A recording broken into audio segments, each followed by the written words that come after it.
ഷീലാമ്മയെ രാവിലെ ഐശ്വര്യ വിളിക്കുകയാണ്. അമ്മ PhDക്ക് രജിസ്റ്റർ ചെയ്യാനുള്ള അപേക്ഷ കൊടുക്കണം. എനിക്ക് പോകാൻ പറ്റൂല, അമ്മ ഒന്ന് യൂണിവേഴ്സിറ്റി വരെ പോകണം. ഷീലാമ്മ പോകാൻ സമ്മതിച്ചു. അതിനിടയ്ക്ക് അവള് കുഞ്ഞിന്റെ കുരുത്തക്കേടൊക്കെ വീഡിയോ കോൾ വഴി കാണിച്ചു കൊടുക്കുകയാണ് അമ്മയ്ക്കും അനിയൻ അതുലിനും. ഇതിനൊക്കെ ശേഷം നല്ല സന്തോഷകരമായിട്ട് പിന്നീട് വിളിക്കാമെന്നും പറഞ്ഞ് കോളും കട്ട് ചെയ്തു. യൂണിവേഴ്സിറ്റിയിലെത്തി അവിടുത്തെ ഫോം ഫില്ല് ചെയ്യാനുള്ള ചില കാര്യങ്ങള് മകളെ വിളിച്ച് ഷീലാമ്മ ക്ലിയർ ചെയ്തു. വീണ്ടും ഷീലാമ്മയ്ക്ക് ഒന്ന് രണ്ട് ഡീറ്റെയിൽസും കൂടി ചോദിക്കാനായി മകളെ രണ്ടാമത് വിളിക്കേണ്ടി വരികയാണ്. പക്ഷെ രണ്ടാമത് വിളിച്ചപ്പോ അതിനു മുൻപ് വരെ സംസാരിച്ച പോലെ അല്ലായിരുന്നു ഷീലാമ്മയോട് ഐശ്വര്യ സംസാരിക്കുന്നത്. ആകെ ഒരു ദേഷ്യവും ഒരു മൂഡ് ഓഫും. അമ്മ എന്തേലും എഴുതി കൊടുക്ക്, എനിക്ക് വയറുവേദനയാണ്, ഞാൻ കിടക്കാൻ പോകുന്നു എന്നും പറഞ്ഞ് അവള് കോള് കട്ട് ചെയ്തു. ഷീലാമ്മയ്ക്ക് എന്തോ പ്രശ്നമുള്ളതായി തോന്നി. വീട്ടിലെത്തിയ ശേഷം വിളിച്ചു നോക്കാം എന്നും പറഞ്ഞ് അവര് പോയ കാര്യങ്ങളൊക്കെ ചെയ്ത് എല്ലാം കൂടി ആകെ ഒരു മണിക്കൂർ അത്രേ ഉള്ളൂ. അപ്പോഴത്തേക്കും ഐശ്വര്യയുടെ മരണവിവരമാണ് പിന്നീട് ആ അമ്മ അറിയുന്നത്. അവൾ തൂങ്ങി മരിച്ചു. ഇനി നമുക്ക് ഈ ഐശ്വര്യയുടെ ജീവിതത്തിനെ പറ്റി പറയാം. അധ്യാപികയായ ഷീലാമ്മയുടെയും വക്കീലായ അരവിന്ദാക്ഷ ഉണ്ണിത്താന്റെയും 2 മക്കളാണ് ഐശ്വര്യ ഉണ്ണിത്താനും അതുൽ ഉണ്ണിത്താനും. സന്തോഷകരമായ ജീവിതമായിരുന്നു. ഐശ്വര്യക്ക് അച്ഛനെ പോലെ വക്കീലാവണം എന്നതാണ് ആഗ്രഹം. അങ്ങനെ അവള് LLBയും LLMും ഒക്കെ ഉയർന്ന മാർക്കോടെ പാസ്സായി. അങ്ങനെ ഇരിക്കെയാണ് 2015 ഈ അച്ഛൻ മരിക്കുന്നത്. പിന്നെ 2 മക്കൾക്ക് എല്ലാം ഈ ഷീലാമ്മ മാത്രമാണ്. അവര് നന്നായി മക്കളെ പഠിപ്പിച്ചു. 2019 കണ്ണൻ നായർ ലോ കോളേജിൽ വെച്ച് ഐശ്വര്യയെ കാണുന്നത്. പിന്നീട് ഐശ്വര്യയുടെ ഫോട്ടോ ഒക്കെ ഇയാള് ഫേസ്ബുക്കിൽ കാണുകയും അവളെ വിവാഹം കഴിക്കണമെന്ന് ഒരു ആഗ്രഹം തോന്നുകയും ചെയ്യുന്നു. ഇയാള് മെക്കാനിക്കൽ എഞ്ചിനീയറിംഗ് ഒക്കെ പാസ്സായ ശേഷമാണ് ഈ LLBക്ക് ചേർന്നിരിക്കുന്നത്. കൂടാതെ കെൽട്രോണില് അപ്രന്റീസുമായി ജോലി ഉണ്ടായിരുന്നു. പക്ഷെ ഇയാള് മറ്റുള്ളവരെ പോലെ പഞ്ചാരടിക്കാനൊന്നും നിൽക്കുന്നില്ല. നേരെ ഐശ്വര്യയുടെ വീട്ടിലോട്ട് പോയി 2 ബന്ധുക്കളെയും കൂട്ടി പോയി ചെന്ന് ഐശ്വര്യ വിവാഹം കഴിക്കാൻ താല്പര്യമുണ്ടെന്ന് അവതരിപ്പിക്കുകയാണ്. അതിവിനയത്തോടു കൂടി നിൽക്കുന്ന കണ്ണനെ ആ കാഴ്ചയിൽ തന്നെ ഷീലാമ്മയ്ക്ക് അങ്ങ് ബോധിച്ചു. പിന്നെ അധികം താമസിച്ചില്ല, ഇവൻ ഷീലാമ്മയെ അങ്ങ് അവന്റെ വാക്ചാതുര്യം കൊണ്ട് അങ്ങ് മയക്കിയെടുക്കുകയാണ്. അവര് മകളുടെ അഭിപ്രായം ചോദിച്ചിട്ട് പറയാം എന്ന് പറഞ്ഞ് വിടുകയാണ്. പക്ഷേ ഐശ്വര്യക്ക് സ്ഥിരജോലി ഇല്ലാത്ത ഇയാളെ വിവാഹം കഴിക്കാൻ താല്പര്യക്കുറവുണ്ടായിരുന്നു. അപ്പൊ ഷീലാമ്മ പറഞ്ഞത് എന്താണെന്നോ, മക്കളെ നല്ല സ്വഭാവമുള്ള പയ്യൻ, നല്ല ക്ഷമയും നല്ല ശാന്തതയുള്ള പെരുമാറ്റം, അവൻ എന്തായാലും ജോലി കിട്ടും, മെക്കാനിക്കൽ എഞ്ചിനീയറിംഗ് ഒക്കെ പാസ്സായതല്ലേ.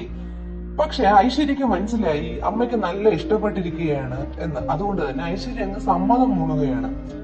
അങ്ങനെ കല്യാണ നിശ്ചയമൊക്കെ തീരുമാനിച്ചു. നിശ്ചയ ദിവസം പോലും വന്ന ആൾക്കാർക്കൊക്കെ ഭക്ഷണവും വെള്ളവും ഒക്കെ വിളമ്പാൻ പോലും കണ്ണൻ മുൻപന്തിയിൽ ഉണ്ടായിരുന്നു. ഷീലാമ്മയുടെ ബന്ധുക്കൾക്കൊക്കെ സന്തോഷം, ഇതുപോലൊരു ചെറുക്കനെ മരുമകനായിട്ട് കുടുംബത്തിൽ കിട്ടിയതിന്. അങ്ങനെ നാളുകൾ കടന്നുപോയി. വിവാഹത്തിന് കുറച്ചു മാസങ്ങളെ ഇനിയുള്ളൂ. നാടടക്കം ഷീലാമ്മയെ അതിലും കൂടെ പിന്നെ അതേപോലെ മറ്റു ബന്ധുക്കളും എല്ലാരും കൂടെ കല്യാണമൊക്കെ അങ്ങ് വിളിക്കുകയാണ്. കല്യാണ ഒരുക്കങ്ങളൊക്കെ ഏകദേശം പൂർത്തിയായി, സ്വർണ്ണമൊക്കെ എടുത്തു, എല്ലാം പൂർത്തിയായി. ഇനി കുറച്ചു ദിവസം കൂടെ കഴിഞ്ഞാൽ ഐശ്വര്യയുടെ കല്യാണമാണ്. അപ്പൊ കല്യാണത്തിന് കുറച്ചു ദിവസം കിടക്കവേ ഐശ്വര്യ വന്ന് അമ്മയോട് ഒരു കാര്യം പറയുകയാണ്. അമ്മേ, ഈ കല്യാണം എനിക്ക് വേണ്ട. കണ്ണൻ ചേട്ടൻ നമ്മൾ വിചാരിക്കുമ്പോഴത്തെ ഒരാളല്ല എന്നാണ് തോന്നുന്നത്. എപ്പോഴും ചെറിയ കാര്യങ്ങൾക്കൊക്കെ വഴക്കിടുകയാണ് എന്നോട്.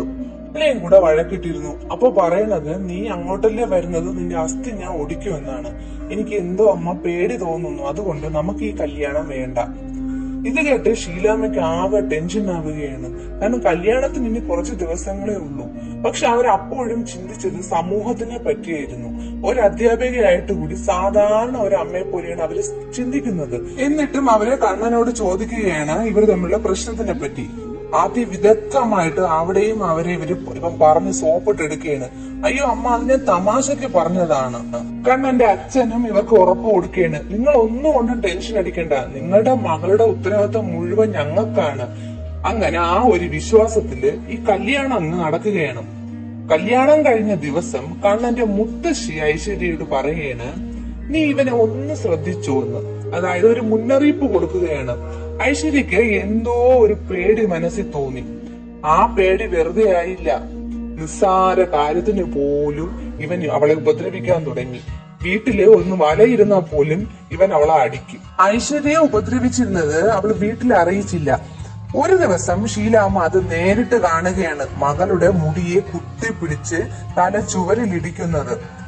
അന്ന് അവർ സ്തംഭിച്ചുപോയി. പക്ഷെ അതിനുശേഷം കണ്ണൻ വളരെ സമർത്ഥമായിട്ട് നല്ല പിള്ള ചമഞ്ഞ് ഷീലാമ്മയുടെ മനസ്സിൽ ഇടം കണ്ടെത്തി. 24 വർഷം കൂടെ ജീവിച്ച മകളെക്കാളും അവര് 3 വർഷം മാത്രം കണ്ട ആ മരുമകനെയാണ് വിശ്വസിച്ചിരുന്നത്. പിന്നീട് അങ്ങോട്ട് തുപ്പിയാക്കുറ്റം തുമ്മിയാക്കുറ്റം എല്ലാത്തിനും കുറ്റവും അടിയും മാത്രം. കണ്ണന്റെ പീഡനങ്ങൾക്ക് കൂട്ട് അവന്റെ അച്ഛനും അമ്മയും. ഞാൻ ഇൻഡോയിൽ പറഞ്ഞ പോലെ മീൻ പൊരിക്കാൻ വരഞ്ഞപ്പോൾ ഒരു വര കൂടിപ്പോയെന്നും പറഞ്ഞിട്ടാണ് അവന്റെ അച്ഛൻ ജയൻ ഐശ്വര്യയെ തല്ലുന്നത്. അത് ശരിവെച്ച് ആ കിഴങ്ങനും അവന്റെ അമ്മയും. അങ്ങനെ ഇരിക്കെ ഗർഭിണിയാവുകയാണ്. ഇതിനിടയിൽ ഇവർ തമ്മിലുള്ള പ്രശ്നങ്ങൾ പലതും നടന്നു. അതൊക്കെ അതിൽ വിടാനും തുടങ്ങി. ഷീലാമ്മയും അതിലും ബന്ധുക്കളും ഒക്കെ എല്ലാം അറിഞ്ഞു തുടങ്ങി. പലതവണ പ്രശ്നങ്ങളൊക്കെ വഷളായി. അപ്പോഴൊക്കെ ഈ അനിയനും അമ്മയും ബന്ധുക്കളൊക്കെ പോയി ഇടപെടുകയാണ്.